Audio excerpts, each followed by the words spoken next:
Patuloy naman ang crackdown ng pamahalaan sa mga taxis sa NAIA na sobra-sobra ang sinisingil na pasahe.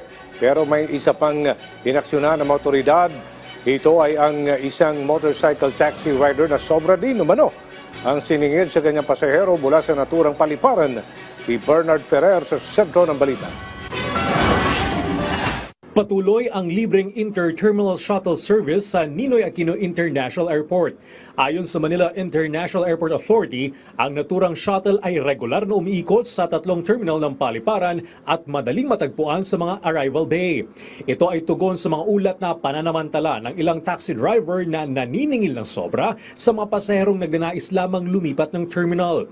Kabilang sa mga naitalang insidente, ang isang taxi driver na naningil ng mahigit 1,000 pesos sa isang pasahero mula NAIA Terminal 3 patungong Terminal 1. Natuklasan ng Land Transportation Franchise and Regulatory Board na pasuna ang Provisional Authority o prangkisa ng taxi mula noong pang Marso kasamang buong fleet ng Taxi Hub Transport. Sa isa pang insidente, naningil ng 5,500 pesos ang isang taxi driver sa pasaherong na nagbiyahe mula Terminal 1 patungong Terminal 3.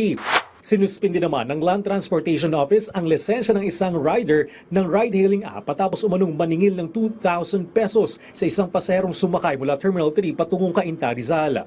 Tuloy-tuloy ang pinaigting na kampanya ng Department of Transportation at MIAA laban sa mga abusadong taxi sa paliparan. Napakaklaro po ng direksyon ng ating Pangulo na itong napakatagal ng pang-aabuso ng mga taxi sa airport, hindi lamang sa mga kababayan natin, kundi pati sa mga turista na nagbibigay ng napakalaking kahihiyan sa ating bansa, kailangan mahinto na. Nitong nakarang linggo, katuwang ang LTO at LTFRB, mahigpit na pinatupad ang utos si Pangulong Ferdinand R. Marcos Jr. na tiyakin ang kaligtasan at kapakanan ng mga pasahero at siguraduhin hindi sila maabuso sa loob ng NAIA.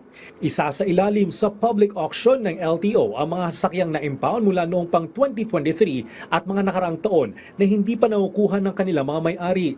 Gaganapin ang public auction sa darating na July 17. Bernard Ferrer para sa Pambansang TV sa Bagong Pilipinas.